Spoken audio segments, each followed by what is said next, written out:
नमस्कार, चर्चा में आप सभी का स्वागत है। जिंदगी की भागम भाग से हम रोज ही दो चार होते हैं। जिंदगी के संघर्ष हमें रोज ही किसी न किसी नई रेस में ले जाकर ठेल देते हैं, जहां से हमें रोज भागना ही होता है। लेकिन अब फॉर्मूला 1, जी हाँ, एक ऐसी रेसिंग का इवेंट जो दुनिया भर में मोटर स्पोर्ट के शौकीन जिस पर अपनी जान न्यौछावर करते हैं, भारत में उसका आगमन हो चुका है, एंट्री हो चुकी है। देखना यह है कि हम भारतीय इस फॉर्मूला 1 रेस को कैसे लेते हैं। दरअसल कॉमनवेल्थ खेलों के दौरान जो अनुभव हुआ उससे देश पक चुका है। बहुत सारे लोग ये भी मानते हैं कि ये शौक बड़ा खर्चीला है, इसमें बहुत पैसे खर्च होते हैं, ये एक इलीट लोगों का खेल है। आखिर भारत में इसकी ज़रूरत क्या है? आखिर F1 करके हम लोग क्या हासिल कर पाएंगे? लेकिन जो खेल के शौकीन हैं, जो मोटर स्पोर्ट के शौकीन हैं, वो कुछ अलग बात कहते हैं। उन्हें लगता है कि उनका सपना सच हो गया है। तो आज इसी मुद्दे पर बहस होगी, चर्चा में बातचीत होगी, और इस बातचीत में हमारे साथ जनता जनार्दन और हमारे खास मेहमान यहाँ मौजूद हैं। आइए सबसे पहले उनका परिचय हम आपसे करा दें। हमारे साथ यहाँ मलय नीरव बैठे हुए हैं, जो कि वरिष्ठ खेल पत्रकार हैं। आज तक हम इन्हें क्रिकेट पे बोलते हुए सुनते थे, आज हम इन्हें F1 पर बोलते हुए सुनेंगे। स्वागत है आपका। हमारे साथ ईशान शर्मा बैठे हैं, जो कि गो कार्ट रेसर हैं, फॉर्मूला 1 के बड़े शौकीन हैं, दीवाने हैं, और यूके में F1 क्विज के विनर रह चुके हैं। बहुत बहुत स्वागत है ईशान आपका। और हमारे साथ दिलीप चौनॉय साहब बैठे हुए हैं, जो कि बड़े प्रेमी हैं, बड़े दीवाने हैं F1 के, और डीजी रह चुके हैं पूर्व society of Indian automobile manufacturers के। बहुत बहुत स्वागत है दिलीप आपका। राहुल मेहरा हमारे साथ हैं, जाने माने वकील, धुआंधार वकील, जो कि भारत में खेल सुधारों के ऊपर लंबे समय से याचिकाएं डालते रहे, लड़ते रहे। स्वागत है राहुल। हमारे साथ राजेश राय जी हैं, जो कि यूनिवार्ता के खेल पत्रकार हैं, और दिलीप चेरियन साहब हमारे साथ बैठे हुए हैं, जो कि कॉर्पोरेट अफेयर्स के जानकार हैं, और देखेंगे कि शौकीन है F1 के कि नहीं, बात करेंगे इनसे।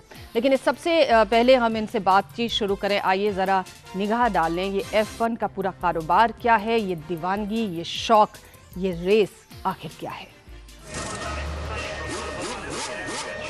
तेज धड़कनों के बीच अपनी सीट बेल्ट बांध लीजिए, कानों में रुई ठूंस लीजिए। भारतीय खेल एक जबरदस्त रफ्तार के ट्रैक पर उतर चुका है। फॉर्मूला 1 के लिए दुनिया के सबसे तेज ट्रैक, वो भी भारत के ग्रेटर नोएडा में, आपका स्वागत है। भारतीय मोटर खेल प्रेमी जागती आंखों से वो ख्वाब पूरा होते देख रहे हैं जिसका कई दशकों से इंतजार था। जो दृश्य अभी तक हमारे लिए वीडियो गेम्स और टीवी के पर्दे तक ही महदूद रहते थे, अब बुद्धा इंटरनेशनल सर्किट में सजीव हो रहे हैं। 30 अक्टूबर के दिन एक साथ जब दुनिया की बेहतरीन बेशकीमती स्पोर्ट्स गाड़ियां 310 किलोमीटर की रफ्तार से दौड़ेंगी, तो उस मंजर का रोमांच क्या होगा, इसका जायका अब हम भारतीयों को मिल चुका है।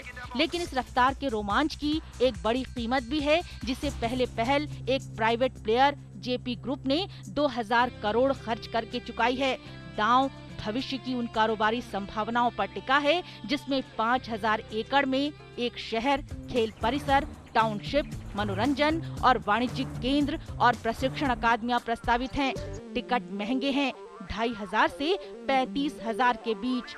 4 लोगों के ग्रैंड स्टैंड टेबल की भी व्यवस्थाएं हैं, जो 3 से 5 लाख देकर हासिल की जा सकती हैं। सारे टिकट बिक चुके हैं और जेपी ग्रुप को इनसे 150 करोड़ तक ही मिल पाएंगे। ट्रैक की लागत और मुनाफा भविष्य की उन प्रतियोगिताओं पर टिका है, जिनमें कुछ एक से करार हो चुका है। अगर ये सर्किट दुनिया में मशहूर हो जाता है और साल भर किसी न किसी रेस की मेजबानी करता रहेगा, तो जेपी ग्रुप हर मिनट के $200 कमा सकता है। दांव है जो उल्टा भी पड़ सकता है। दुबई का अनुभव साफ तौर पर बताता है कि इसमें कितने जोखिम हैं। वैसे ग्रां प्री का आयोजन महज एक खेल का आयोजन भर नहीं, पर्यटन और उद्योग की ढेरों संभावनाएं पैदा होती हैं। लाखों की तादाद में रोजगार सृजित होता है, और इसके साथ जो इंफ्रास्ट्रक्चर का निर्माण है वो तो है ही। जाहिर है इन सब की कीमत रफ्तार के जुनूनी खेल प्रेमियों से ही वसूली जाती है। यूं आए और यूं गए, चंद मिनटों के रोमांच को छोड़िए, खेल के साथ और बहुत कुछ है जो आपको तर कर देगा। एक्सक्लूसिव पेडॉक क्लब में घुसने की कीमत 2.5 लाख प्रति व्यक्ति है। यहाँ वो सब कुछ है जो आपको विशिष्टता का अनुभव कराएगा। खेल इलीट है तो आपको भी तो इलीट होना ही पड़ेगा। खेल के लिहाज से भारत में अभी तक आईपीएल ही एकमात्र ऐसा स्वरूप था जिसमें रोमांच के साथ ग्लैमर का तड़का था। ग्रां प्री आईपीएल का बाप है जो आईपीएल को कोसों पीछे छोड़ रहा है।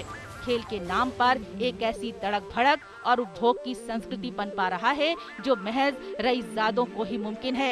इलीट खेल भारत में नए नहीं हैं। पोलो और गोल्फ लंबे समय से अमीरों के शौक रहे हैं। पोलो अगर एक समुदाय विशेष तक सीमित रहा तो गोल्फ मैदान से ज्यादा टीवी के पर्दे तक। गोल्फ के दर्शक जरूर रहे जिन्होंने बाजार को इस खेल से जोड़ दिया, लेकिन बाजार को रफ्तार की दरकार थी जिससे उसने ग्रां प्री में हासिल की। कई पीढ़ियों से वीडियो गेम्स के चस्खे का अंजामी है जो आज बुद्धा इंटरनेशनल सर्किट की 1.5 लाख की दर्शक दीर्घा में देखा जा सकता है। जुनून स्टार खिलाड़ियों के अलावा उन हाहाकार मशीनों को देखने का है जिन्हें हम खिलौनों के तौर पर खेलते और महसूस करते आए हैं। अच्छा लगता है कि भारत का ग्रेटर नोएडा का एक छोटा सा गांव दुनिया के खेल नक्शे पर आ गया है जो भारत के एक नए खेल को प्रचारित कर रहा है। लेकिन इस पूरी प्रतियोगिता में भारत कहाँ है? एक टीम सहारा फोर्स इंडिया कहने को भारतीय है, पर ना तो कोई खिलाड़ी और ना ही अन्य सपोर्ट कर्मी कोई भी भारतीय नहीं। नारायण कार्तिकेयन और करुण चंडोक भारतीय जरूर हैं, पर दोनों विदेशों की टीमों से हैं। उम्मीद की जा रही है कि भविष्य में भारतीयों की फार्मूला ड्राइवरों की एक फौज खड़ी हो जाएगी। काश ऐसी उम्मीदें हम अपने उन लहूलुहान खेलों के लिए भी किसी से करते जो आज बदहाली और शर्मिंदगी की मार झेल रहे हैं। अफसोस कि भारत में इनके सर्वाधिक खिलाड़ी होने के बावजूद इनकी ओर कोई तवज्जो नहीं, बाजार नहीं। इनके साथ खेल संघ हैं और उन पर काबिज राजनेता और सरकार का शिकंजा। यहाँ खेलों को संचालित करने में प्राइवेट प्लेयर्स की भूमिका दीगर हो जाती है। फार्मूला 1 के आयोजक दावा कर रहे हैं कि वे कॉमनवेल्थ गेम्स के दागों को धो देंगे। दाग जितनी जल्दी धुलें अच्छा है, लेकिन बेहतर होता अगर नोएडा के किसानों के नासूर भी भर जाते जो उनसे कथित तौर पर जबरन हासिल कर फार्मूला 1 के इस आयोजन के लिए जमीन उपलब्ध करवाई गई है। तो रफ्तार जिंदगी है, रफ्तार एक जुनून है, एक दीवानगी है और आज के लोगों का, खासतौर से युवाओं का ये एक शौक है। और अगर फार्मूला 1 की बात करें तो इसमें इंजीनियरिंग का कमाल है। ये एक नए किस्म का ऐसा स्पोर्ट है जिसमें तमाम ऐसी चीज़ें शामिल हैं जो कि मशीन और आदमी को कहीं एक कर रही हैं। और आज इसी पर हम बात करेंगे। हमारे साथ यहाँ मलय नीरव बैठे हुए हैं। मलय, बैटिंग बहुत करी है आपने। जब हम आपको अपने कार्यक्रम में बुलाते हैं क्रिकेट को लेके, फार्मूला 1 में हम पहली बार कोई चर्चा कर रहे हैं। क्या आपको लगता है कि देश में जिस तरह से फार्मूला 1 का आगाज़ हो गया है, कैसे देखते हैं इस पूरे इवेंट को और क्या कुछ किस तरह की संभावनाओं और उम्मीदों को देखते हैं इस इवेंट के साथ? इससे जुड़े 2 सवाल हैं और दोनों सवाल अलग अलग हैं और दुर्भाग्यवश दोनों को एक बनाकर देखा जा रहा है। पहला सवाल तो ये है कि क्या ये रेलेवेंट है, क्या ये प्रासंगिक है फार्मूला 1 भारत में, और दूसरा सवाल है कि क्या ये वायबल है, क्या ये संभव है, इसे टिकाऊ बनाए रख पाना संभव है या नहीं है। ये 2 सवाल हैं और इन 2 सवालों को अलग अलग से देखने की ज़रूरत है। भारत के लिए प्रासंगिक है या नहीं, जहाँ की 80% 70% जनता गरीब है, गाँव में बसती है, फार्मूला 1 से उसे क्या मिलेगा, ये कई ऐसे सवाल हैं जो उठाए जा रहे हैं और ये एक अलग मुद्दा है जिस पर अलग से बहस हो सकती है। लेकिन जहाँ तक भारत में फार्मूला 1 को लाकर उसे आगे चलाने की बात है, तो यहाँ एक ऐसा मध्य वर्ग है जो पैसे खर्च करने को कुलबुला रहा है। उसे रास्ता नहीं मिल रहा है कि वह कहाँ खर्च करे, तो उसे खर्च करने का एक रास्ता मिलता है और एक ऐसा एक्साइटिंग स्पोर्ट है जिससे कि उसमें एड्रेनलिन रश होता है, तो वो करेगा और उससे फ़ायदा भी जो लोग आयोजक हैं उनका हो रहा है और उनका भी है जो देखने जा रहे हैं। दूसरी बात यह है कि एक बड़ा अजीब सा आर्ग्यूमेंट दिया जा रहा है कि इस देश में फार्मूला 1 की क्या प्रासंगिकता। अगर हम इस तरह के आर्ग्यूमेंट्स को ध्यान से देखें तो फिर तो हम ये कहेंगे कि चीन में सिर्फ मार्शल आर्ट्स ही होने चाहिए थे, सिर्फ ताइक्वांडो और जूडो ही होना चाहिए था। चीन ने बीजिंग ओलंपिक्स 2008 में क्यों कराया, दुनिया को उसने क्या दिखाया और क्या वास्तविकता चीन की है, हम ग्रेटर नोएडा में क्या दिखा रहे हैं। तो प्रश्न कहीं ना कहीं अगर कोई आदमी ये पूछता है, और एक किसान ने मुझसे कहा कि क्या आप चाहते हैं कि ग्रेटर नोएडा के गांवों की सड़कों पे हमेशा भैंसे और बैलगाड़ियां ही दौड़ती रहें, फार्मूला 1 की गाड़ी दौड़ रही है तो इसमें आपको इतनी तकलीफ क्यों हो रही है? ये किसान के शब्द हैं। तो मैं वही कह रहा हूँ कि इसके दो आयाम हैं। हाँ, एक बात ज़रूर है कि जब भी इस तरह का कोई बड़ा आयोजन होता है तो इससे देश की अर्थव्यवस्था पर असर पड़ता है। ये सिद्ध हो चुका है, क्योंकि जैसे बहरीन एक छोटा सा देश है, बहरीन में फार्मूला 1 की रेस होती है, उसकी टूरिज़्म इंडस्ट्री से जो इनकम है उसका, वो काफ़ी हद तक उस फार्मूला 1 रेस से होता है। आप देखिए ना, इस बार जब भारत में हो रही है तो 16,500 गेस्ट के लिए उसमें व्यवस्था है, कमरों की व्यवस्था करनी पड़ी है, और पूरा एक नया पर्यटक स्थल के रूप में उस जगह का विकास हुआ है। इससे कई लोगों को नौकरी, ऑस्ट्रेलिया में 10 साल पहले फार्मूला 1 रेस शुरू हुई थी, वहाँ $1 बिलियन उनकी ग्रॉस इकोनॉमिक प्रॉफिट जो है वो $1 बिलियन की हुई है, और करीब करीब 28,000 लोगों को नौकरियां मिली हैं।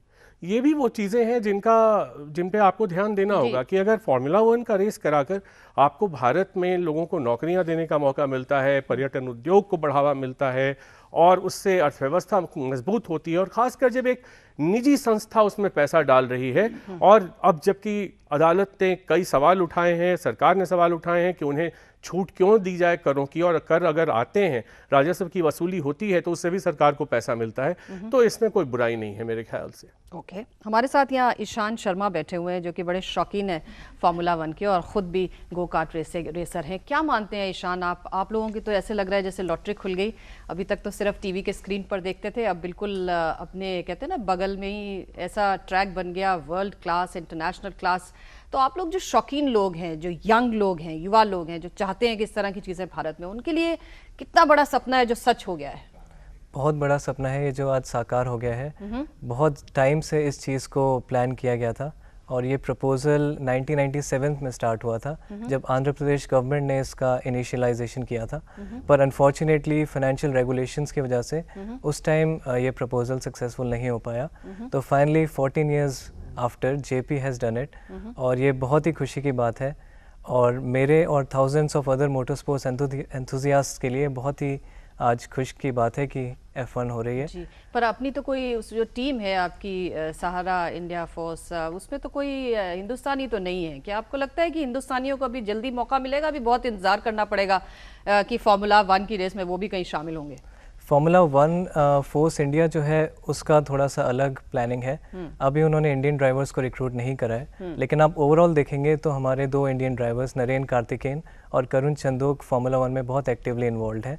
तो उनकी जो डेवलपमेंट है इससे बहुत ज़्यादा प्रमोशन होगी, और साथ ही साथ जो हमारे यंग बडिंग ड्राइवर्स हैं उनको अब एक प्लेटफॉर्म मिल गया है अपना जो टैलेंट है वो इंटरनेशनली रिकॉग्नाइज करने के लिए। जी, परेशान बहुत महंगा स्पोर्ट नहीं है ये, आपको नहीं लगता बहुत सारा पैसा इसमें खर्च करना पड़ता है? मतलब वो कंपनी जो आपको स्पॉन्सर करती है, खिलाड़ियों को भी हम जानते हैं कि 100 लोग तो वो साथ लेके चलते हैं, 11 लोग तो उनके साथ उठते बैठते सोते खाते हैं, मतलब इतना सारा एक्स्ट्रा, मतलब जिस तरह से हम देख रहे हैं, क्या ये संभव है भारत जैसे देश में? क्या इतना महंगा स्पोर्ट जिसको चौंचला कहा जा रहा है अमीरों का, क्या ये सही चीज़ है भारत के लिए? ये महंगा स्पोर्ट तो है, इसमें कोई डाउट नहीं है, लेकिन जो चीज़ है वो है कि अगर इंडियन में कोई ड्राइवर है, so if he wants to perform तो उसको जाना पड़ता है यूरोप में, और यूरोप में जो चैम्पियनशिप है और पार्टिसिपेटिंग कॉस्ट है दैट इज़ 100% मोर जो इंडिया में है। तो फाइनली अगर इंडिया में ये चीज़ आ गई है तो उन लोगों को जो पहले यूरोप जाना पड़ता था, उन्हें और जगह कम्पीट करना पड़ता था, अब उनके नेबरहुड में और उनकी खुद की कंट्री में ये हो रहा है, तो इसकी वजह से जो फाइनेंशियल रिस्ट्रिक्शंस हैं वो काफ़ी हद तक कम हो गए हैं, तो डेफिनेटली इनसे फ़ायदा होगा, बहुत ज़्यादा फ़ायदा होगा। हमारे साथ यहाँ दिलीप चिनॉय साहब बैठे हुए हैं। दिलीप चिनॉय साहब, आप क्या मानते हैं? कहते हैं कि जब इस तरह की चीज़ें किसी भी देश में आती हैं तो वहाँ की कार इंडस्ट्री को भी बड़ा बूम मिलता है। मैं जानती हूँ कि आप बड़े शौकीन भी हैं F1 के, तो आप इस पूरे इवेंट को किस तरीके से देखते हैं? नहीं, देखिए, मोटर स्पोर्ट जो एक तरीके हिस्टोरिकली इंडिया में तो बहुत सालों से है। चेन्नई में ट्रैक था, और इसका एक डेवलपमेंट ये हुआ कि अभी वर्ल्ड स्टैंडर्ड का एक F1 के जैसे के स्टैंडर्ड का ट्रैक आ गया इंडिया में। हाँ। तो वो मोटर स्पोर्ट के लिए काफ़ी अच्छा है। अगर आप देखें तो मोटरसाइकिल इंडस्ट्री में भी जो इंडियन ऑटोमोबाइल मैन्युफैक्चरर्स है, जैसे TVS है, बजाज है, उनके तो मोटर स्पोर्ट टीम्स हैं। आप देख रहे हैं कि ये F1 रेस के पहले और रेसेस हो रहे हैं उसमें MRF और JK टायर्स वो काफ़ी सपोर्ट करके उनको एक्चुअली आगे सपोर्ट कर रहे हैं टीम्स को। तो उसमें जो टेक्नोलॉजिकल इनोवेशंस होते हैं और जो खास तौर के जो सेफ्टी इनोवेशंस होते हैं F1 रेसिंग में और मोटर स्पोर्ट में, वो एक तरीके से ऑटोमोटिव इंडस्ट्री में आते हैं थोड़े टाइम के बाद, जब उनके क्योंकि जो इनोवेशन और जो काफ़ी एक्सपेंसिव होता है छोटे स्तर में करने के लिए, बाद में ये इनको कमर्शलाइज किया जाता है और आम तौर से ये कार्स में आता है। तो उसलिए ऑटोमोबाइल इंडस्ट्री के लिए एक काफ़ी अच्छा अवसर है कि F1 यहाँ आ रहा है और आगे जाके उनको और इन्वॉल्व होना पड़ेगा, क्योंकि इंडिया एक कई देशों में से है जिसपे अपनी, जैसे महिंद्राज है या टाटाज है या बजाज है, TVS है, अब हीरो ग्रुप है, बहुत कम देशों में अपनी ऑटोमोबाइल इंडस्ट्री होती है। गिन चुन के 10 ऐसे देश हैं जिसमें है, तो उनके लिए एक काफ़ी अच्छा अवसर है इसको एक तरीके से प्रमोट करना और सपोर्ट करना। पर दिलीप जी, हम देखते हैं कि बाकी कई मुल्कों में ऐसा भी हो रहा है कि जो बड़े बड़े अच्छे दुबई जैसी जगहों पे और तमाम, कि वो खुद नहीं उठा पा रहे हैं ये F1, उनके सिर से भी ऊपर की बात चली गई। तो लोगों को लगता है कि फिर इंडिया में कैसे आप इसे अपने सर पर उठा के घूमें, कैसे इसे इतना वायबल बना देंगे? ये भी आपको लगता नहीं एक बड़ा सवाल है? जैसे पहले भी कहा गया था कि दो प्रश्न, एक तरीके से प्राइवेट एंटरप्राइज है और ये प्राइवेट एंटरप्राइज ने काफ़ी कुछ समझ करके और काफ़ी रिसर्च करके अपना पैसा इन्वेस्ट किया होगा। और जैसे कोई भी इंडस्ट्री है, आप किसी भी इंडस्ट्री, ये एक तरीके से होटल इंडस्ट्री भी आप कह सकते हैं कि 5 स्टार होटल इंडस्ट्री भी एक अलग से एलिटिस्ट एरिया है, लेकिन वैसे भी होटल्स आते हैं, काफ़ी रिसोर्ट्स आते हैं। तो ये एक वैसे कि एक तरीके से एक बिजनेस अपॉर्चुनिटी उन्होंने निकाली है। और ये F1 जो रेस है उसका फ्लैगशिप इवेंट होगा और पूरे साल में अलग इवेंट्स होंगे, अलग अलग तरीके के इवेंट्स हो रहे हैं। और अभी आप इस समय भी देखें तो F1 जो था एक है, F1 के अराउंड काफ़ी कुछ होता है और उसके अंदर इकोनॉमिक एक्टिविटी होता है। लोगों को उनमें पार्टिसिपेट करने के लिए आपको काफ़ी अमीर होना नहीं चाहिए, ज़रूरी नहीं है कि आप अमीर हो या पैसा होना चाहिए, आप उसमें भी पार्टिसिपेट करके मज़ा ले सकते हैं। जी, क्योंकि अभी तो टिकट इतना महंगा है कि हम लोग अफोर्ड नहीं कर सकते उसे। हमारे साथ यहाँ राहुल बैठे हुए, राहुल मेहरा, जाने माने वकील। राहुल जी, इलीट जो मुल्क हैं उनके ग्रुप में तो अब हम क्लब में तो शामिल हो गए। F1 की ट्रैक अगर तुम्हारे पास है तो हमारे पास भी है, हम भी करा सकते हैं। क्या मानते हैं आप, देश में जिस तरह से खेलों की बदहाली है, हम जानते हैं ये बात, उसके साथ F1 और उसमें एक प्राइवेट प्रमोटर हैं जो कि उस पूरे एफर्ट को लगा रहे हैं, क्या आपको लगता है कि इससे हमारे खेलों का ओवरऑल भला होगा, उसमें F1 भी कहीं शामिल होगा? ये तो बहुत मुश्किल है कहना कि भला होगा कि नहीं होगा। भला तो खेलों का तब होगा जब नेशनल स्पोर्ट्स डेवलपमेंट बिल आएगा, वो एक अच्छी शुरुआत होगी भले की। लेकिन वहाँ बड़े बड़े मगरमच्छ बैठे हैं खाने के लिए उस बिल को, तो वो एक संघर्ष है, वो अपनी जगह है जी। लेकिन आज का मुद्दा मेरे ख्याल से फार्मूला 1 के ऊपर है। और मैं सबसे पहले तो आपके दर्शकों को ये बता दूं कि मैं फार्मूला 1 को जानता नहीं, ना मैंने कभी कोई फॉलो करा है उसको, लेकिन वो एक खेल ज़रूर है जी। और मैं किसी भी भावना को और स्पेशली अगर कोई देश के हमारे लोग हैं जो फॉलो करते हैं, उसको मैं किसी भी तरीके से नकार नहीं सकता और ठेस नहीं पहुंचाना चाहता। क्योंकि कई लोग हैं, हम क्रिकेट फॉलो करते हैं, कई लोग हैं जिनको क्रिकेट का समझ नहीं आती, तो अपना अपना शौक है। लेकिन मलय जी ने कहा रेलेवेंस की बात, मैं तो कहता हूं रेलेवेंस की कोई बात ही नहीं है। अगर कोई आदमी कुएं में अपना पैसा फेंकना चाहता है, उसको पूरी छूट है। तो आप ये कह रहे हैं कि F1 में पैसा डालना कुएं में फेंकने जैसा है? मैं ये नहीं कह रहा, मैं ये कह रहा हूं अगर कुएं में फेंकने जैसा है, मेरे हिसाब से है। अच्छा, अगर कोई कुएं में अपना प्राइवेट निजी पैसा फेंकना चाहता है या अपने पैसे को छत से फेंकना चाहता है किसी और के लिए, तो फेंको भैया, किसने मनाही करी है। लेकिन सरकार की उसमें बिल्कुल कोई हस्तक्षेप नहीं होना चाहिए।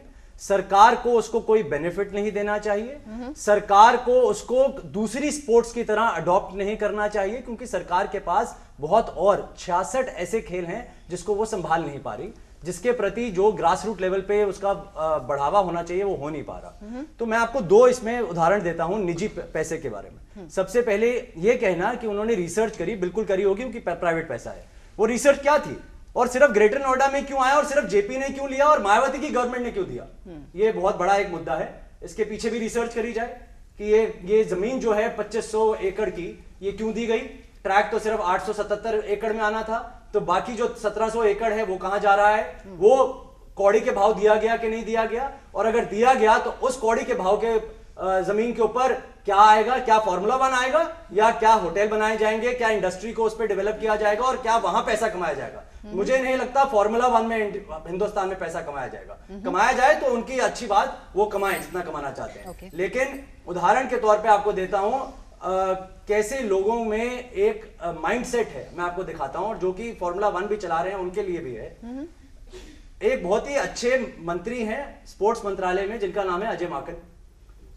पिछले मंत्री थे MS गिल, उन्होंने कहा फार्मूला 1 स्पोर्ट नहीं है। मैं नहीं मानता फार्मूला 1 स्पोर्ट है, मैं इनको रिकॉग्निशन नहीं दूंगा। अजय माकन जी आए, उन्होंने एक पॉजिटिव अप्रोच ली, उन्होंने कहा नहीं ये स्पोर्ट है और हम इसको रिकॉग्निशन देंगे, लेकिन हम कोई टैक्स एग्जेम्पशन नहीं देंगे, आपको कस्टम ड्यूटी एग्जेम्पशन नहीं देंगे, आप अपना पैसा लगाइए, सरकार इसमें पैसा नहीं लगाएगी, हमारे पास मत आइएगा किसी चीज के लिए, हम आपको रिकॉग्निशन देते हैं, सारी सहूलियतें देते हैं, अंदर आइए हिंदुस्तान में और करिए जो करना है। और उस मंत्री को आपने क्या किया, एक फॉर्मल इन्विटेशन तक नहीं दी, आज तक नहीं गई है फॉर्मल इन्विटेशन। क्यों?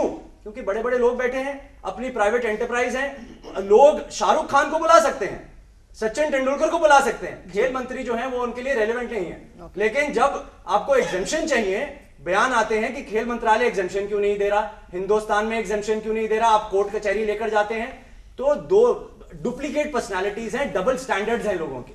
और उन्होंने 100 करोड़ की एग्जेम्पशन मांगी थी कस्टम ड्यूटी की, और मैं बहुत खुशी के साथ कहता हूं कि एक बहुत ही अच्छा अप्रोच है, क्योंकि निजी पैसा है, निजी खेल है, ये हिंदुस्तान का खेल नहीं है, यहां हिंदुस्तान की टीम नहीं है, यहां टीम इंडिया नहीं है, जो इंडिया के प्लेयर भी हैं वो भी किसी फॉरेन कंट्री और किसी फॉरेन एंटरप्रेन्योर के लिए खेल रहे हैं, देश के लिए नहीं खेल रहे। तो इसीलिए ये बहुत डिफरेंट चीजें हैं। आओ खेलो, हमको रुझाओ, हमारे लिए आप डांस कराइए, हमारे लिए मेटालिका को लाइए, हम खुश हैं। लेकिन आम जनता इसमें कुछ नहीं मिल रहा। 2.5 लाख रुपए की अगर आप टिकट लेकर जाते हैं, और सबसे सस्ती टिकट अगर 2,500 रुपए की है, और सबसे महंगी अगर ग्रैंड स्टैंड की अगर आप ले रहे हैं 35,000 की, तो कहां आम आदमी तो वो है जो 32 रुपए कमा रहा है दिन का। हमारे साथ यहाँ राजेश राय बिल्कुल खामोश बैठे हुए हैं, पत्रकार यूनिवार्ता से। क्या कहते हैं आप राजेश, जिस तरह से अभी कह रहे हैं कि सरकार को इसमें कोई अपना हस्तक्षेप भी नहीं करना चाहिए और कोई टैक्स में इस तरह की छूट भी नहीं देनी चाहिए, दे भी नहीं रहा कोई, लेकिन क्या बताइए, बाहर विदेशों में हमने सुना है कि वहाँ पर ट्रैक्स वगैरह के इस सब काम में सरकारें सहयोग देती हैं, उसी से वो चलता है, वरना अफोर्ड नहीं कर पाते लोग, मतलब सरकारों की भागीदारी रहनी पड़ती है तभी कर पाते हैं। क्या आपको लगता है कि भारत में भी ऐसा सिनेरियो होगा? ट्रैक तो हमने बना ली, एक महंगा स्पॉट भी हमने भारत में इनिशिएट कर दिया, पर क्या हम इसे आगे तक ले जा पाएंगे? क्या मानते हैं? देखिए, मैं राहुल की कुछ बातों से सहमत हूँ। अगर आप साल भर का इंडियन स्पोर्ट्स का बजट देखें, मुश्किल से 450 या 500 करोड़ होता है, और इस ट्रैक का बजट देखते हैं तो ये 2000 करोड़ के आसपास से ये ट्रैक बनाया गया है। तो ये जेपी ग्रुप का अपना ट्रैक है, जो भी होगा वो उनके बेनिफिट के लिए होगा, किसी और के लिए नहीं है। अगर वो जो चीज इनवाइट कर रहे हैं या किसी को बुला रहे हैं या जो भी कुछ कर रहे हैं, वो उनके पर्सनल बेनिफिट के लिए।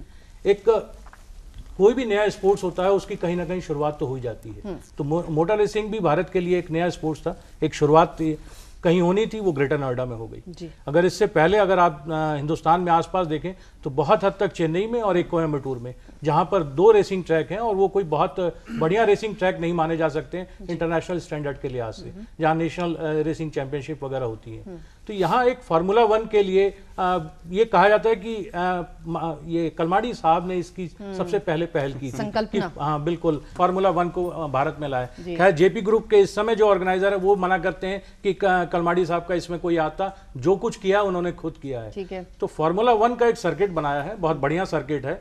कुछ आलोचनाएं भी हो रही हैं क्योंकि आसपास का जो एरिया डेवलप नहीं किया गया है, जो भी एरिया डेवलप किया है केवल उस सर्किट के आसपास का है। उसमें कह रहे हैं कि धूल आ रही है, धूल से परेशानी हो रही है, उसके आसपास का एरिया जो है, उसमें कुत्ता भी प्रवेश कर गया, जैसे कि हमारे अक्सर स्टेडियम्स में कर जाते हैं, कुत्तों को खुली छूट। 300 किलोमीटर की गाड़ी आ रही है, देखिए, और आगे से कुत्ता आ रहा है। कॉमनवेल्थ गेम्स के उद्घाटन समारोह में भी हुआ था ऐसा, और उसके बाद जब कलमाडी साहब एक बार मेडल्स पहना रहे थे विनर्स को, और कुत्ता ट्रैक पे भी दौड़ रहा था। खैर वो एक अलग मुद्दा है। तो जहां तक फार्मूला 1 की बात है, तो एक शुरुआत की गई है यहाँ पर, और कुछ हद तक इसका स्वागत भी किया जा सकता है, लेकिन ये एक पर्सनल है, एक निजी कॉर्पोरेट ने अपना पैसा खुद लगाया है, और जो भी कुछ होगा वो उनके अपने बेनिफिट के लिए होगा। इसमें गवर्नमेंट का कोई इंटरफेयर नहीं होना चाहिए, और मेरे ख्याल से जो पब्लिक का इंटरेस्ट है वो भी इसमें कहीं पर नहीं है। अगर जहाँ तक इंडियन ड्राइवर्स की, इंडियन टीम की बात जो राहुल ने भी की, उसमें भी हमारे पास कहीं कोई स्टैंडिंग नहीं है। कल का एक छोटा सा एग्जांपल देख ले, नारायण कार्तिकेयन धरती पर सबसे तेज भारतीय रेसर माने जाते हैं, वो प्रैक्टिस सेशन में 24वें नंबर पर रहे थे। इससे अंदाजा लगाया जा सकता है कि फार्मूला 1 में भारत की क्या पोजीशन। हमारे साथ दिलीप चेरियन है। दिलीप चेरियन साहब, सब लोग यही कह रहे हैं कि सब अपना पैसा है, आदमी ने लगाया है, उसका क्या नफा नुकसान होगा ये उसका है, लेकिन इस बहाने एक नया स्पॉट भारत में भी आ गया, एक ट्रैक भी बन गया, उस ट्रैक का बाकी टाइम भी इस्तेमाल होगा। लेकिन ये एक विशुद्ध बिजनेस प्रपोजिशन है, जैसे आईपीएल के टाइम में हमने देखा था। मतलब ये भी कह रहे थे लोग कि बहुत ज़्यादा आपने खिलाड़ियों को पैसा दिया, एक उपभोक्तावाद की संस्कृति जो चल रही है वो सब खेलों में प्रवेश कर गई, और फार्मूला 1 भी उसी का एक एक्सटेंशन है, इसीलिए इसे अमीरों का चोंचला भी कहा जाता है। तो ये जो बिजनेस प्रपोजिशन है उसको किस तरह से देखते हैं? देखिए, प्राइवेट एंटरप्राइज जो रिस्क लेते हैं उनको हम क्रिटिसाइज इस वक्त नहीं करना चाहिए, और मैं मानता हूं कि प्राइवेट एंटरप्राइज को फुल रेस्पॉन्सिबिलिटी के साथ कोई भी खेल प्रमोट कर सकते हैं, जब तक उनको गवर्नमेंटल सटल वो जो बेनिफिट्स है और सब्सिडीज है जो इस खेल में भी है, वो हमें सबको पता है, जिन्होंने देखा है कि इसमें प्रॉफिट कहां से आएगा। वो प्रॉफिट लैंड डेवलपमेंट और लैंड प्राइस के जो एप्रिसिएशन होगा उसमें से आएगा। तो ये ठीक नहीं है कि इसमें गवर्नमेंट का हाथ नहीं है, गवर्नमेंट का हाथ है, और गवर्नमेंट के स्टेट गवर्नमेंट के सपोर्ट से ही ये बन सका ये स्केल में। दूसरी चीज ये है कि मैं सोचता हूं कि अगर हम इंडिया की इमेज देखें, इंडिया की इमेज की वजह से इस वक्त सब सोचते हैं, दुनिया के सारे स्पोर्ट्स सोचते हैं कि ये एक गोल्डन बर्ड है जिसको हम एक्सप्लॉइट कर सकते हैं, और हर स्पोर्ट ये सोचेगा कि इंडिया का मार्केट जो है, जो मिडिल क्लास मार्केट की बात हम की है, उनके लिए क्या क्या लाएं ताकि वो खर्च करें, और ये खर्च से हमें जो फायदा होगा, जो प्रॉफिट्स होगा, वो हम प्रॉफिट ले लें।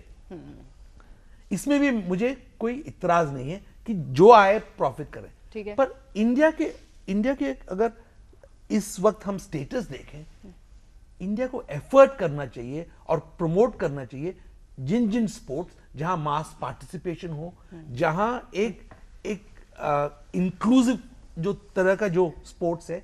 अगर इंडिया इस वक्त बिड करते थे कि पैराप्लेजिक ओलंपिक्स के लिए हम ट्राई करेंगे, तो मेरे ख्याल में इंडियन गवर्नमेंट या कोई बड़े स्पॉन्सर जो है वो इंडिया के लिए कुछ अच्छी चीज करते हैं। ये ऐसे स्पोर्ट्स से मेरे ख्याल में इस वक्त एक एक्सक्लूसिविटी जो हम क्रिएट करने चाहते हैं, जहां प्रॉपर्टी की बात की तो कई आइलैंड्स ऑफ एक्सीलेंस करके उसके अंदर जाके जो अमीर है वो रहेंगे, और उनके लिए जो सुविधा चाहिए, हेलीकॉप्टर से आना है या वहां शैंपेन पीना है या नाच देखना है, उनका राइट्स है और वो कर सकते हैं। पर हमें यह समझना पड़ेगा कि सोशो इकोनॉमिक स्तर से हम देखें तो ये बहुत डेंजरस ट्रेंड है कि ऐसे आइलैंड्स जो है वो हम एनकरेज कर रहे हैं और इतना विजिबल बना रहे हैं जहां एक आगे जाकर प्रॉब्लम हो सकता है। जी हाँ, बहुत खरी खरी बातें कह रहे हैं दिलीप जी, और भी लोग कह रहे हैं। लेकिन फिलहाल तो अगर ग्रेटर नोएडा की बात करें तो 747 बोइंग विमान की जो टेक ऑफ स्पीड होती है उसी स्पीड से ये गाड़ियां दौड़ेंगी, और इस वक्त उस स्पीड में पूरा देश जो है वो गुम है कहीं। इन सब बातों के लिए वक्त अभी हमारे पास नहीं है, लेकिन ये सोचनी पड़ेंगी। एक छोटा सा ब्रेक लेंगे और ब्रेक के बाद तुरंत हाजिर होते हैं चर्चा में के साथ।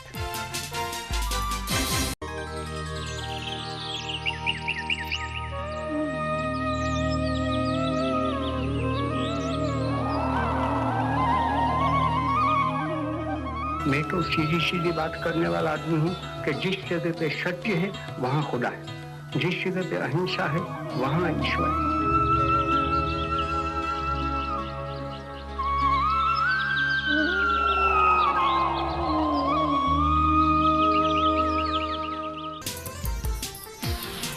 तो F1 हमारे देश के लिए एक नई चीज़ है। जाहिर है शौकीन तो बरसों बरस से इसको देख रहे हैं, लेकिन वो लोग जो इसको बिल्कुल आमने सामने देख रहे हैं और उनको लग रहा है कि अपने देश में हो रहा है, उनके लिए वाकई एक नए तरह का अनुभव है और नई चीज़ का स्वागत भी होना चाहिए। जनता जनार्दन से उनकी राय लेते हैं, आखिर वो क्या सोचते हैं। हाँ, बताइए, आपको शौक है फार्मूला 1 का? इतना सिर्फ नॉर्मल है, फॉलो नहीं करते उसको। क्रिकेट के जितना नहीं है? नहीं, क्रिकेट के जितना नहीं है। कभी हो पाएगा? शायद नहीं। क्या सोचते हैं आप F1 के बारे में? अभी के लिए नहीं होना चाहिए था इंडिया में। अभी के लिए जिस तरीके की हमारी 80% जो पॉपुलेशन हम कह रहे हैं कि पुअर कैटेगरी में आती है, फिर भी हम इतना पैसा इन चीज़ों पर खर्च हमें फ़िलहाल के लिए शायद नहीं करना चाहिए। मेरा एक क्वेश्चन पूछना चाहता हूँ। ये कह रहे हैं कि मतलब जो निजी है, ये एंटरप्रेन्योर अपने हैं, उनको मतलब पैसा इन्वेस्ट कर रहे हैं वे, तो ये पूछना चाहता हूँ कि कहीं ये जो इनकम इनइक्वलिटी है उसको बढ़ावा तो नहीं मिलेगा ऐसे? जैसे उन्हीं की इनकम ही रेज होगी खाली, तो मतलब बाकी जो 80% जो गरीब हैं हमारे, वे गरीब ही रहेंगे और उनकी इनकम में इतना बढ़ावा आएगा, इनसे मतलब इनकम होगी तो उन्हीं को होगी, तो इनइक्वलिटी जो हमारी इनकम में है जो वो बहुत ज़्यादा होती चली जाएगी। ओके, मतलब आप ये कह रहे हैं कि एक झुंझुना तो नहीं पकड़ा दिया हमें, मतलब ये हमेशा से जो भी स्पोर्ट्स लवर भी है ना, उनके दिमाग में भी रहता है कि साहब, जैसे अभी कह भी रहे थे कि टीम वाले जो स्पोर्ट्स होते हैं भारत में उस तरह के होने चाहिए जिससे अपनी टीमों को मजबूत करें। ये तो आपने एक झुंझुना सा दे दिया कि साहब इससे टूरिज्म बढ़ेगा, नौकरियां बड़ी मिलेंगी, आप पैसा बढ़ेगा, निवेश बढ़ेगा, लोगों को विश्वास नहीं होता इस बात पे। देखिए, जो इन्होंने प्रश्न पूछा है ना असमानता का, बढ़ती असमानता, इनइक्वालिटी का, तो बहुत वाजिब प्रश्न है। लेकिन देखिए, यहाँ ये समझना होगा कि दो तरह के खेल होते हैं। एक जिनमें आप हिस्सा लेते हैं, एक फुटबॉल के साथ 22 लोग खेल लेते हैं, एक वो जो आप देखने जाते हैं और देखकर उसका सुख आपको मिलता है। इतने दिनों से भारत में घुड़दौड़ होती है, रेसिंग, डर्बी एक पर एक होती है, लोग उसमें पैसा लगाते हैं, जाते हैं, देखने जाते हैं, और वहाँ कोई नहीं कहता कि क्यों हो रही है घुड़दौड़, नहीं होनी चाहिए। तो घुड़दौड़ और F1 में कहाँ? क्योंकि पैसे का नंगा नाच फॉर्मूला 1 में ज्यादा है। घुड़दौड़ में ये एक हमारा नहीं, मैं सवाल ये है, देखिए, बहस के लिए बहस करनी हो तो कह रहे हैं कि 300 किलोमीटर की रफ्तार से आ रही है गाड़ी, सामने कुत्ता आ गया तो क्या होगा? कुत्ता मलेशिया में भी आता है, कुत्ता बहरीन में भी आता है, कुत्ता इस्तांबुल में भी आता है। ये सिर्फ भारत के कुत्ते नहीं है जो आ रहे हैं ट्रैक पे। ट्रैक पे हर जगह कुत्ते आते हैं। बहस के लिए बहस नहीं। मलेश साहब के लिए मेरे बहुत मैं रिकॉर्ड करता हूं, पर दो गलत एक सही कैसे हो गए? नहीं, अगर वहां कुछ गलत हो रहा है और आपका फॉर्मूला 1 विश्व में कह रहे हैं सबसे बढ़िया है, तो कुत्ता भी सबसे बढ़िया लाइए फिर उसके अंदर। नहीं, कुत्ते से इसका कोई संबंध नहीं है। ओके, यहाँ बात ये हो रही है कि अगर 1.5 लाख रुपए प्रति 10 सेकेंड एडवर्टीजमेंट बिक रहा है, जबकि वर्ल्ड कप के फाइनल में 6 लाख रुपए प्रति 10 सेकेंड बिका था, तो अगर लोग देख नहीं रहे हैं तो कोई एडवर्टीजमेंट में पैसा क्यों लगा रहा है? अच्छा। 3,000 रुपए का टिकट खरीद कर देखने वाले 2,500 से लेकर 30,000 वाले कम है। लेकिन टेलीविजन के पर्दे पर अगर हम देख रहे हैं, और कोई, क्या गरीब को आनंद उठाने का हक नहीं है? क्या गरीब को, अमीरों के रेस को टेलीविजन पर देखने का हक नहीं है? गरीब हमेशा गरीबों का खेल ही खेले और देखे।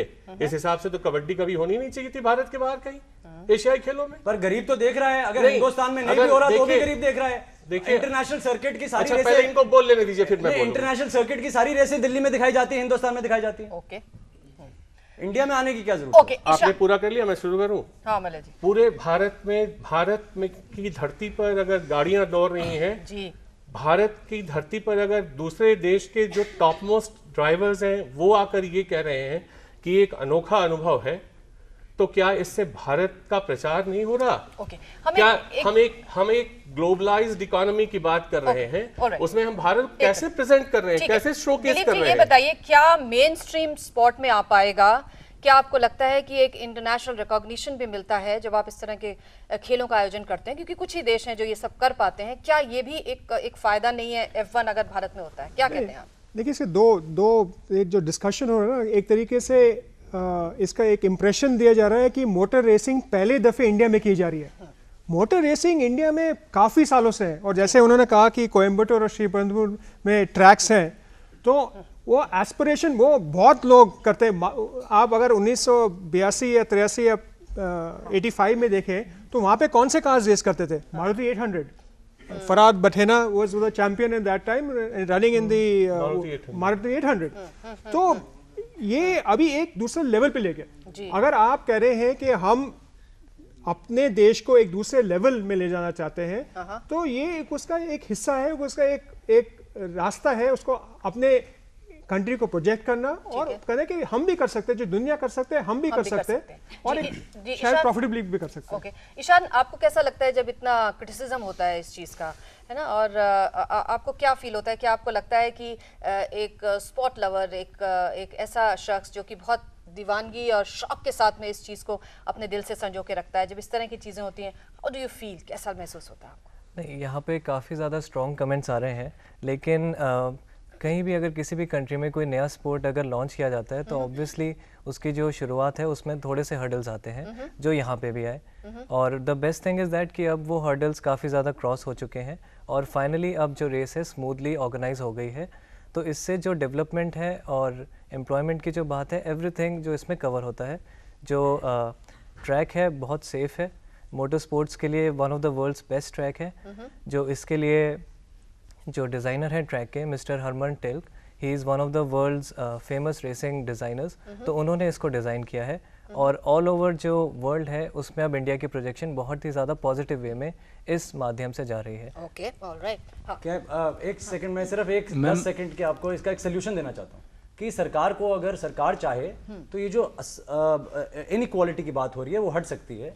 15% सरचार्ज लगा दीजिए निजी कंपनियों के ऊपर कि अगर आप पैसा कमाएंगे 15% स्पोर्ट्स मिनिस्ट्री को देंगे ताकि दूसरी स्पोर्ट्स डेवलप हो, और 50,000 और ऐसे फार्मूला 1 हिंदुस्तान में ले आइए ताकि आम नागरिक को फायदा हो और जो असमानता की बात हो रही है वो दिमाग में ना आए। नहीं, देखिए वो आर्गुमेंट बिल्कुल गलत है, क्योंकि देखिए ऐसा है नहीं जो भी कोई पैसा कमाता है वो इनकम टैक्स देता है, वो टैक्स देता है। ये मत कहिए कि मैं एक नई पहल कर रहा हूं, एक सोच दे रहा हूं कि आप 15% एक्स्ट्रा सरचार्ज लगाइए। क्यों वो कल निजी कंपनी कल कोई कहेगा कि चेस एक एलिटिस्ट गेम है। अगर ये पीपीपी होती तो अलग बात होती। ये एक निजी कंपनी है और एक पूरे विश्व भर में वॉल स्ट्रीट का एक सिंड्रोम चल रहा है। अगर आपको याद हो वो हिंदुस्तान को भी टच करेगा। अगर हम 80% जनता को नकारते रहेंगे, वो हिंदुस्तान के सेंसेक्स में भी वही धरने होने शुरू हो जाएंगे। अपना आर्गुमेंट दे दिया आपने, बात सुनते हैं। हाँ बोलिए मैम। जैसे कि भारत देश है जो कि एक विकासशील देश है, तो मैम इसकी बता रहे हैं कि पॉपुलेशन 80% है वो गरीब है लगभग। तो मैम इससे इतना बड़ा आयोजन जो भारत कर रहा है तो मतलब इससे जो अमीर वर्ग है उसको तो कुछ बेनिफिट हो रहा है, यानी जैसा सर ने कहा है कि जैसा कि मतलब असमानता बढ़ रही है। यानी कि एक सेकंड मैम, जैसे कि उद्योग या फिर मतलब पर्यटन उसको बेनिफिट हो रहा है, पर मैम जो गरीब जनता है उसको क्या बेनिफिट हो रहा है इससे, मतलब कहाँ तक क्या हो सकता है इससे? हाँ, और कौन था यार? आपके बोलो मैम। जहाँ तक सर कह रहे हैं कि खेलों के आयोजन से गरीबों को भी देखने को मिल रहा है, वो भी एंटरटेन हो रहे हैं, लेकिन जहाँ तक बात आती है खेलों की, तो ये खेल कहाँ है जिस खेल में मृत्यु हो रही है? पिछले इतने दशकों से आप कह रहे हैं कि इतना सेफ खेल है, अगर ये खेल सेफ है तो ये इतनी मौतें कैसे हो रही हैं? ओके, पूछेंगे बाद में। हाँ, इसमें हमारे किसानों की जमीनों पे ही क्यों खेल किया जा रहा है? अमीर अपनी जमीन अलग से क्यों नहीं लेके आ रहे? जो रोजी रोटी, आज महंगाई बढ़ रही है, किसानों की जमीनें जा रही है, तो किसान कहाँ से खाएगा? आम जनता कह रही है कि महंगाई है, सरकार कहाँ से पूर्ति करेगी इस महंगाई की? जो जमीनें सारी खेलों में लगा दोगे, पैदावार कहाँ से होगी? कहाँ से लोग बाग खाएंगे? Okay, valid. हाँ, और कौन है? मैं जानना चाहती हूँ इससे मिडिल क्लास फैमिली को क्या फ़ायदा हो सकता है इस गेम से? लोगों की जेब काटने का बहुत अच्छा धंधा है, क्योंकि एक समोसा 300 रुपये का बिक रहा है, एक मजदूर की झाड़ी 300 रुपये है। अब एक मजदूर क्या वहाँ का टिकट खरीद सकता है? वो तो सपने में ही सोचेगा कि फार्मूला 1 रेस, और मजदूर को क्या मिलेगा? मजदूर तो सिर्फ यही सोचता रहेगा, उसके बच्चे ये सोचेंगे, वो ज़िंदगी भर ये सोचेंगे कि फार्मूला 1 रेस कभी आई थी, कभी देखी थी, कभी सोची थी हमने। गवर्नमेंट ने एक भी ऐसा कोई काम नहीं किया कि 2,500 एकड़ ज़मीन एक गांव की नहीं होती है मैडम।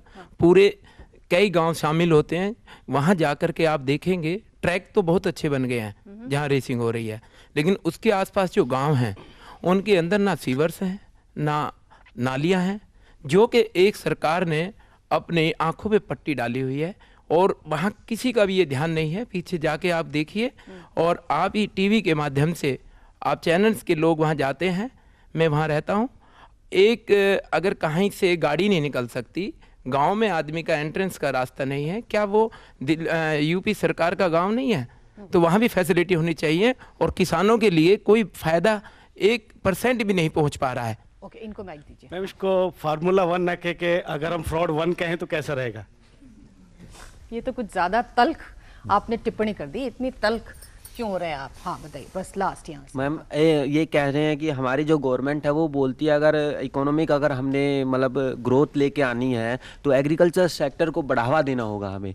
लेकिन उसके लिए अगर बढ़ावा कहाँ से देंगे, अगर ज़मीन ही नहीं होगी हमारे पास, एग्रीकल्चर को बढ़ावा कैसे दिया जाएगा फिर? अगर मतलब जमीन आप ये कह रहे हैं कि F1 की जगह A1 होना चाहिए एग्रीकल्चर। ओके, ऑलराइट, आप बोलिए, बताइए। इसके सपोर्ट में मैं एक एग्जांपल देना चाहता हूँ कि जब कश्मीर के अंदर गुलमर्ग में विंटर सपोर्ट्स लाए गए तो सबों ने बोला कि यार वहाँ पे जा कर के करना क्या है। जो होटल 6 महीने बंद रहते थे विंटर सपोर्ट्स के आने से, वो अब 1 महीने में इतना कमाते हैं जो वो साल भर नहीं कमा पाते। तो धीरे धीरे जब यहाँ पे सपोर्ट्स बढ़ेगा तो इनकम जनरेट हो ही जाएगा। मेरा मानना है कि ये खेल F1 होने चाहिए भारत में, क्योंकि इससे भारत के लोगों को बहुत फ़ायदा है। भारत की जो गरीब जनता है, इसमें बहुत सारे लोगों को रोज़गार मिल रहा है।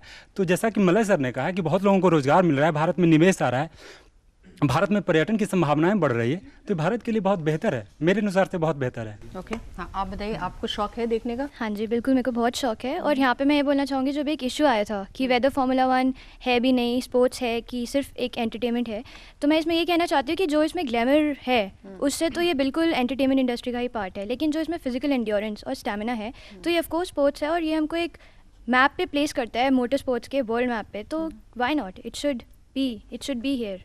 So you are happy? Yes, I'm very happy and all the young fans जो हैं फार्मूला 1 के, वो सब बहुत खुश हैं कि ये इंडिया में आया है फाइनली। कल टीवी पे देखेंगी कि वहाँ जाएंगी देखने? बिल्कुल, मैं जब से प्रैक्टिस सेशन चल रहा है तब से मैं देख ही रही हूँ और मैं कल ज़रूर देखूँगी। ओके, हाँ बोलो। मेरा ये सवाल था, अभी मल्ले जी ने कहा कि यहाँ पर मतलब टूरिज्म को बढ़ावा मिल रहा है, इस पर तमाम सारे साथियों ने सवाल किया कि इस देश की जहाँ 77% जनसंख्या 20 रुपये से कम कमाती है, तो इसमें प्राइवेट निजी कंपनियों को, चूँकि 2G घोटाला हुआ था, वो इस तरह निजी कंपनियों को निजीकरण करके दे दिया गया था। अभी कॉमनवेल्थ घोटाले के दाग बेशक धुले ना हो, लेकिन ये आयोजक दावा कर रहे हैं कि इसके दाग हम धुल देंगे। लेकिन मेरा ये सवाल है, क्या मल्ले जी ने जैसा एक स्टेटमेंट दिया था अभी कि गरीबों को, मतलब गरीब भी देख सकते हैं इस खेल को, बढ़ावा होगा, इससे तमाम स्पोर्ट्स कल्चर, हॉकी हमारा राष्ट्रीय खेल है, बाकी खेलों में इंडिया ओलंपिक में बहुत नीचे स्थान होता है, फीफा में बहुत कम है, तो ये सिर्फ कुछ पैसे वालों का खेल है। और बेशक हो सकता है कि गरीब ये खेल को देखता हो, लेकिन खाने के लिए गरीबों को इस खेल से, खाने के लिए जहां 44% बच्चे कुपोषण का शिकार हैं, खाने के लिए नहीं मिलेगा,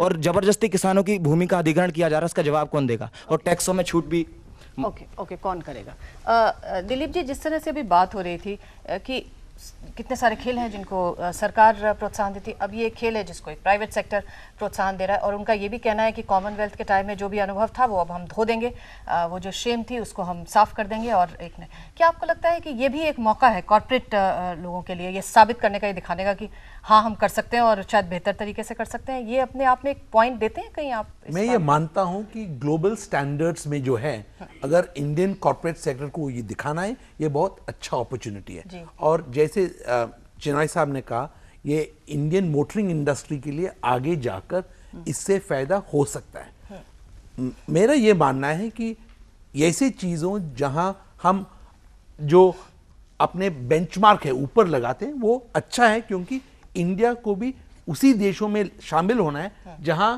एक स्टैंडर्ड्स है, और ये स्टैंडर्ड्स शायद 70 या 80% को इस वक्त हम वहां नहीं ला पाए, पर उनको उस तरह का एटलीस्ट एक उम्मीद दिखाना चाहिए, और ये एक अच्छा सुझाव है। पर हमें ये सोचना पड़ेगा कि साथ ही साथ जो गवर्नमेंट के एफर्ट्स हैं वो भी विजिबल हो।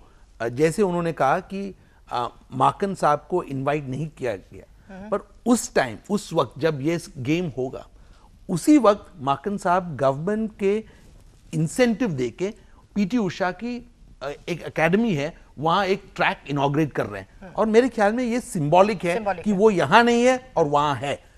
पर मैं ये नहीं मानता हूं कि प्राइवेट सेक्टर को कभी भी डिस्करेज करना चाहिए एक्स्ट्रा टैक्स लगा के कि ये तुम मत करो। ओके, ठीक है, वैलिड। हाँ बोलिए। हाँ, जो फार्मूला 1 ट्रैक बना है, उसमें कल मैं न्यूज़ में देख रहा था कि बहुत, जितनी भी चीज़ें वहाँ खाने पीने के लिए जो चीज़ें मिल रही हैं वो बहुत एक्सपेंसिव हैं। तो उसमें मेरे और आपके जैसे लोग थोड़ी जाएंगे? मेरे और आपके, हाँ, हमारे जैसे लोग नहीं जाएंगे। और जैसे कि सर ने कहा था कि भाई ये गरीबों के एंटरटेनमेंट के लिए बना है, मैं नहीं मानता कि ये गरीबों के एंटरटेनमेंट के लिए है, क्योंकि वहाँ हर कोई तो जा ही नहीं सकता, उनकी टिकट्स ही इतनी महंगी हैं, और अगर कोई चला भी गया जैसे तैसे तो वहाँ 50 रुपये का एक समोसा मिल रहा है, और वो भी घटिया। तो वो तो कह रहे हैं फार्मूला 1 के बाद और रेसेस होंगे, उसमें हम और आप जाएंगे। नहीं तब तो नहीं चलेगा? ऐसा तो भरोसा तो नहीं है, कोई उन्होंने रिटर्न में तो दिया नहीं। ओके मैम ऐसा है कि जिन गांव वालों की ज़मीनें ले ली उन्होंने, हाँ गवर्नमेंट ने या मायावती ने जैसे भी मतलब सिस्टम करके उन्होंने ज़मीनें ले ली है, उन गांव वालों के जो बच्चे होंगे आने वाले बच्चों के लिए क्या उन्होंने कुछ सोचा है कि मतलब कि इसमें ऐसा पैसा कमाया जाएगा तो उनमें भी उनको कुछ बेनिफिट दिया जाएगा या नहीं दिया जाएगा? अगर हमारा प्राइवेट सेक्टर अगर आगे जा रहा है तो क्या परेशानी है? जैसे कि शुरुआत में इसके लिए कोई स्पॉन्सर नहीं मिला था, सबसे पहले एयरटेल सामने आया, एयरटेल के बाद इतनी सारी कंपनियां आ गई हैं, तो इससे हमें काफ़ी आज ये प्राइवेट सेक्टर में हो रहा है तो पॉजिटिव देखना चाहिए। तो कल को बिल्कुल, तो कल को सरकार भी। मैम मेरा सवाल है ईशान सर से, मुझे नहीं लगता कि ये अभी होना चाहिए था जो स्पोर्ट्स रेस हो रही है, क्योंकि अभी तक लोगों के दांत किटकिटा रहे हैं महंगाई से, और ऊपर से ये हैवी बजट आ गया है स्पोर्ट्स का, तो मुझे नहीं लगता कि अभी इसकी ज़रूरत थी। ओके मैंने पिछले 2 दिन पहले उस फार्मूला 1 रेस का मैंने कार देखा, उसका कीमत $5 मिलियन बताया जा रहा है, और आज गरीब देश इस इंडिया में गरीब जैसे लोगों के लिए आज 5 रुपये का समोसा का नसीब नहीं हो रहा। क्या ये बिल्कुल सही है ये खेल का? जी हाँ, वो सब मिलियन में डॉलर्स में ही दे रहे हैं अपना जितना भी रकम है ना, क्योंकि उसको इंडियन रुपी में कैलकुलेट करना बड़ा मुश्किल काम है। ये महंगा स्पोर्ट है लेकिन इसके शौकीन हैं और भारत में आगाज़ हो चुका है, इस पर हम चर्चा कर रहे हैं। फाइनल कमेंट्स लेंगे यहाँ मौजूद हमारे विशेष मेहमानों से छोटे से ब्रेक के बाद।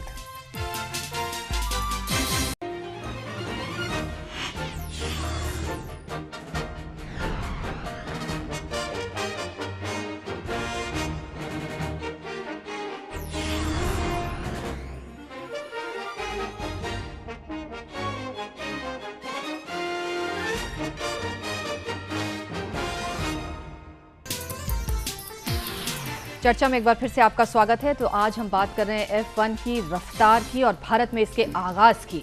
फाइनल कमेंट्स लेंगे यहाँ मौजूद हमारे विशिष्ट मेहमानों से। दिलीप जी, अब तो आगाज़ हो चुका है, अब आगे आगे देखिए होता है क्या, क्या मानते हैं आप? देखिए आगे जाकर अगर ये प्रॉफिटेबल रहे तो मेरे ख्याल में इससे जनरल पब्लिक और इन्वेस्टर को भी फायदा मिलेगा और गवर्नमेंट को भी जाकर फायदा मिलेगा, क्योंकि ये जो रेवेन्यू स्ट्रीम है वो सिर्फ फार्मूला 1 के रेवेन्यू स्ट्रीम नहीं होंगे, जैसे उन्होंने कहा टूरिज्म में रेवेन्यू होगा और बाकी स्पोर्ट्स इंडस्ट्रीज में भी और मोटर इंडस्ट्री में भी वो इसका रेवेन्यू स्प्रेड इफेक्ट हो सकता है। पर इंडिया में जो सोशो इकोनॉमिक सिचुएशन है वो देख के हमें ऐसे जो स्पोर्ट्स को एनकरेज करने वाले हैं वो डिसीजंस, जो स्पॉन्सर्स है वो भी डिसीजंस इस तरह से लेना चाहिए, क्योंकि मेरे ख्याल में शायद यही देश होगा ग्लोबल अगर 20 या 22 ट्रैक्स जो है उनमें से जहां फॉर एग्जांपल नक्सलिज्म इतना बड़ा एक फैक्टर है। तो ये मैं नहीं कहता हूं कि उस वजह से या हॉर्स रेसिंग बंद करो या पोलो बंद करो या गोल्फ बंद करो, ये मैं नहीं कह रहा हूं। मैं यही कह रहा हूं कि सेंसिटिविटी जो है हमें लूज नहीं करना चाहिए, हमें विजन रखना चाहिए, और विजन ये होना चाहिए कि इंक्लूसिव विजन हो आगे जाकर जो वायबल हो। जी राजेश जी, तो रेस पर तो इफ्स एंड बट्स लोग लगाते रहेंगे, पर फिलहाल तो आगाज़ हो चुका है। सेफ्टी की भी बात यहाँ पर लोगों ने उठाई कि काफ़ी मौतें हुई हैं ड्राइवर्स की। कितना सेफ है ये खेल? आप खेल पत्रकार हैं, क्या टिप्पणी कर सकते हैं खेल को लेकर आखिर में? देखिए, जहाँ तक फार्मूला 1 की बात है तो फार्मूला 1 की गाड़ियाँ जो हैं 94 में आयरटन सेना की ट्रैक पर मौत हुई थी। उसके बाद से करीब 17 साल में फार्मूला 1 में कोई इस तरह की ट्रैक पर डेथ देखने को नहीं मिली है। हालांकि पिछले 2 वीक में एक मोटरसाइकिल बाइकर की एक्सीडेंट में मौत हुई थी और एक कार रेस में हुई थी। लेकिन फार्मूला 1 को अगर सेफ्टी के लिहाज से आप देखते हैं तो फार्मूला 1 को माना जाता है कि इसमें वो सारे इनोवेशंस किए गए हैं जो इसको सेफ बनाते हैं। एक थोड़ा सा मैं इस पर हट के आऊँगा कि फार्मूला 1 और भारतीय खेल दोनों को अलग अलग तरीके नज़रिए से देखा जाना चाहिए। आप फार्मूला 1 को ओलंपिक खेलों की या भारतीय खेलों के साथ जोड़ के कतई नहीं देखें। ये बिल्कुल एक निजी तौर पर की जा रही एक प्रयास है जो उनका अपना प्रयास है। इसमें भारतीय दूसरे खेलों की भागीदारी नहीं है। अगर भारत को एक स्पोर्टिंग पावर बनना है तो उसको ओलंपिक खेलों में अपनी ताकत दिखानी पड़ेगी, जहां पर 1 या 2 गोल्ड मेडल से काम नहीं चलेगा। अगर आप 10 या 20 गोल्ड मेडल जीतते हैं तभी भारत एक स्पोर्टिंग पावर वर्ल्ड मैप पे बन सकता है। बेशक अगर फार्मूला 1 आप करा लेते हैं और आप वर्ल्ड मैप पर भी आ जाते हैं, मोटर रेसिंग में भी आपका नाम हो जाता है, लेकिन उससे आप एक स्पोर्टिंग पावर नहीं बन सकते जब तक आप ओलंपिक खेलों में जो 1 गोल्ड मेडल जीता था उसको 10 क्रॉस नहीं कराते या 20 तक नहीं पहुंचाते। चाइना की अगर बात करें तो 1984 के समय तक उसके पास मुश्किल से मामूली 3-4 गोल्ड मेडल थे, और इस जो पिछले 2008 के जो बीजिंग ओलंपिक हुए थे उसमें उसने अमेरिका को पीछे छोड़ दिया था। तो एक ये बड़ा फर्क है, अगर हम दोनों को मिक्स ना करें, दोनों को अलग अलग नजरिए से देखें, तभी उसके बाद हमारा जो खेल की जो एक वर्ल्ड पावर बनने का सपना है तभी वो पूरा हो सकता है। लेकिन उसके लिए भी एक बहुत लंबा सफर तय करना पड़ेगा, क्योंकि हमारे पास ना तो ओलंपिक चैंपियन है, और मोटर जो फार्मूला 1 की बात है वहां पर भी हमारे पास कोई चैंपियन नहीं है। Narayan Karthikeyan free practice session में 24वें नंबर पर आते हैं, करुण चंडो की टीम उनको उतारती नहीं है। विजय माल्या कहते हैं कि मुझे इंडियन ड्राइवर्स के स्टैंडर्ड पर कोई भरोसा नहीं है, इसलिए जो मैं विदेशी ड्राइवर हैं उन्हीं को रख के चलता हूं। तो हमारे पास इंडियन ग्रां प्री तो है, लेकिन उसमें कोई इंडियन नहीं है। ये सबसे बड़ा सवाल है कि अगर हम अगले 5-10 साल के अंदर कोई इंडियन ग्रां प्री फार्मूला 1 चैंपियन तैयार नहीं कर पाते हैं, तो इस तरह के इंडियन ग्रां प्री कराने का कोई फायदा नहीं है। राहुल जी, पहले तो अपनी बेस्ट विशेस दीजिए F1 को, और फिर बाद में ये बताइए कि फाइनल कमेंट्स में क्या कहेंगे। मैं सिर्फ बेस्ट विशेस ही नहीं दूंगा, मैं भी यही चाहता हूं जो दिलीप जी ने कहा, भाई साहब ने कहा, मैं बिल्कुल 100% इनसे मेरी राय, इनकी जो राय है उस पर बिल्कुल कोई मतभेद नहीं। मैं ये नहीं कह रहा फार्मूला 1 हिंदुस्तान में नहीं होना चाहिए, मैं कह रहा हूं जरूर करिए, पर मेरे कुछ कंडीशंस, मेरी अपनी प्री कंडीशंस हैं नागरिक की तरह। मैं कोई सरकार में तो हूं नहीं जो मैं अपनी तानाशाही चला सकता हूं। मैं तो एक आम नागरिक हूं, आम नागरिक की आवाज अगर है तो वो बात आपके सामने रख रहा हूं। किसी को पसंद आए किसी को ना आए, वो मेरे दायरे में नहीं है। ठीक है, 2 चीजें कहना चाहूंगा, आइदर और नहीं है। मैं तो बल्कि खुद कल अपने दोस्तों को लेकर जाऊंगा और खुद भी जाऊंगा देखने के लिए और सीखने के लिए, क्योंकि मुझे बाकी सारी स्पोर्ट्स के बारे में पता है, यही एक स्पोर्ट है जिसके बारे में मैं बिल्कुल एक शून्य हूं। अच्छा, तो मैं खुद अपना ज्ञान बढ़ाना चाहता हूं स्पोर्ट के बारे में, ताकि अगली बारी अगर आप मुझे बुलाते हैं तो मैं क्या पता कुछ अच्छा कह पाऊं फार्मूला 1 के बारे में। लेकिन दूसरी बात मैं ये कहना चाहता हूं, हम एक ऐसे देश में हैं जो यूरोपियन देशों से काफी अलग है। फार्मूला 1 2011 में ही हिंदुस्तान में क्यों आया, पहले क्यों नहीं आया? क्योंकि आज का जो हिंदुस्तान है वो यंग हिंदुस्तान है, वो अपने में विश्वास रखता है, वो एक स्तर तक पहुंच चुका है। और अगर शो केसिंग की बात है तो फिर ओलंपिक्स ही करा दीजिए ना, फार्मूला 1 की जरूरत क्या रह गई आपको? सीधा ओलंपिक्स ले आइए हिंदुस्तान में। लेकिन कॉमनवेल्थ गेम्स तो संभाली नहीं जाती, तो पहले अपना घर ठीक करिए, अपने घर को सफाई करिए, और फिर जितने ऐसे खेल हैं सबको लाइए। लेकिन मैं इसमें सहमत नहीं हूं कि सरकार को इनको कुछ देना चाहिए। सरकार को इनको बल्कि नेशनल स्पोर्ट्स डेवलपमेंट बिल में इन्होंने क्या बिल की बात नहीं है, नेशनल स्पोर्ट्स डेवलपमेंट फंड है, वहां पर अजय माकन जी का ये सुझाव है कि इन लोगों के ऊपर, और हमने इनको आगे बोला भी था और अब मेरे ख्याल से आने वाला है, जहां की अगर आप परमिशन मांगेंगे रिकग्निशन टाइप या गवर्नमेंट से बोलेंगे कि इसको आने दीजिए, तो सरकार बजाय कुछ पीछे करे आगे आइए, 10 करोड़ रुपया दीजिए सालाना और खेल को चलाई जाइए। ठीक है, दिलीप जी फाइनल कमेंट्स। जो F1 जो कल शुरू हो रहा है उसको एक तरीके से सपोर्ट करना चाहिए। जो एंटरप्रेन्योर्स ने आगे इतनी मेहनत करके ये यहाँ लाए उनको बधाई देनी चाहिए, क्योंकि पहले दफ़े हुआ है, काफ़ी प्रयास पहले हुए थे। और मेरे ख्याल ये अगर ये F1 ट्रैक एक सेंटर हो जाए जिससे जैसे ईशान जैसे लड़कों से वो कहीं भी आ सकते हैं, उनके एस्पिरेशंस को एक तरीके से साकार करे और वो ट्रैक अवेलेबल हो, सारे कहीं से भी जो भी एस्पायर करे रेस ड्राइवर बनने के लिए उनके लिए अवेलेबल हो और इस स्पोर्ट को डेवलप करे, तो एक बहुत अच्छी बात होगी। जी ईशान, फाइनल कमेंट्स कैसे देखते हैं और क्या एस्पिरेशंस के साथ देखते हैं? फाइनल कमेंट ये होगा कि सबसे पहले तो F1 has arrived in India in style, और ये एक बहुत ही फिटिंग रिप्लाई है जो पूरे वर्ल्ड में जा रहा है कि we can also host a very successful events international level पे। और लास्टली हमें काफ़ी सालों से कहा गया है कि India is a land of snake charmers, तो ये उन लोगों के लिए फिटिंग रिप्लाई है that we are not a land of snake charmers, we can host events successfully, Commonwealth Games has proven that. और अब ये भी बहुत ज़्यादा सक्सेस और जो है पॉजिटिव एटीट्यूड के साथ गया है, और हम अपने इंटरनेशनल काउंटर पार्ट से इसको बेटर कर पा रहे हैं। So this is a very good thing that is happened. Malay ji final comments. Final comments देने से पहले मैं ये कहूँगा कि अगर तालाब का पानी गंदा है तो इसका मतलब ये नहीं कि तालाब को भर दिया जाए, उसका पानी बदला भी जा सकता है। अगर हम ये कह रहे हैं कि हम एक भ्रष्ट देश हैं, हमने भ्रष्टाचार किया कॉमनवेल्थ गेम्स में, इसलिए हमें ओलंपिक नहीं कराना चाहिए, तो हमें अपने एटीट्यूड को चेंज करना चाहिए और ये साबित करना चाहिए कि जो भ्रष्ट थे वो अब तिहाड़ में बंद हैं और हम में ये सामर्थ्य है कि हम ओलंपिक्स भी अच्छी तरह से करा सकते हैं। इसलिए ये कहना कि चूंकि किसानों को मुआवजा नहीं मिला तो इसके लिए आंदोलन हो, किसानों को मुआवजा मिलना चाहिए और इससे ये तय होना चाहिए कि जो फार्मूला 1 की रेस ऑर्गेनाइज हो रही है और 5 साल तक लगातार चलती है और उससे मुनाफा होता है तो उसका कितना हिस्सा उस एरिया के डेवलपमेंट में वहाँ के किसानों को मिलेगा, ये बात तय होनी चाहिए। और ये सिद्ध होना चाहिए कि जिस तरह से बाकी चीज़ों में ये एक विदेशी नुमाइश है, इस बात को समझिए। ये एक खेल नहीं है, ये भारत के गली मोहल्लों के लड़कों का खेलने का खेल, क्या ये ब्रिटेन के लड़कों के खेलने का भी खेल नहीं है, क्योंकि उसमें इतना पैसा लगता है, इतना उसके लिए स्पॉन्सरशिप चाहिए। और ये बात भारत में सिद्ध हो चुकी है कि जब तक प्राइवेट सेक्टर पैसा नहीं देगा तब तक चाहे वो अभिनव बिंद्रा हो चाहे साइना नेहवाल हो, पैदा नहीं हो सकते, पैदा नहीं हो सकते। अभिनव बिंद्रा के माँ बाप ने उनको सपोर्ट किया तब अभिनव बिंद्रा बने। साइना नेहवाल पे प्राइवेट आदमी ने पैसा लगाया, सरकार ने क्या किया? सरकार पैसे खाती रही, फेडरेशंस को खिलाती रही, फेडरेशंस खिलाड़ियों को नहीं उनके अधिकारियों को खिलाते रहे, यही होता रहा है। तो यहां अगर प्राइवेट पार्टनरशिप से किसी भी समूह का, जनता का, खेल का विकास हो रहा है, ऐसी partnership should always be welcome, उसका स्वागत किया जाना चाहिए। इसको ये कहना कि हम बहुत भ्रष्ट हैं, हम भ्रष्टाचार कर रहे हैं इसलिए सबको निकाल दो, अरे भ्रष्टाचार कर रहे हैं जो भ्रष्टाचारी उन्हें निकाल दो। जनता इस भ्रष्ट सरकार को, अगर सरकार ने भ्रष्ट काम किया है तो जनता उसको जवाब देगी, उस भ्रष्ट सरकार को बाहर करेगी, वो फार्मूला 1 को बाहर नहीं करेगी, माइकल शूमाकर को बाहर नहीं करेगी। अंत में मैं ये कहना चाहूंगा कि इसको ये बिल्कुल मत देखिए इस हिसाब से कि अगर हमने एक भी मेरा ड्राइवर नहीं है तो हमने क्या किया। हॉकी की मातृभूमि जो भारत है, उस हॉकी की टीम बीजिंग ओलंपिक में नहीं खेलने पहुंची तो क्या हम हॉकी खेलना बंद कर दें? ठीक है, ओके।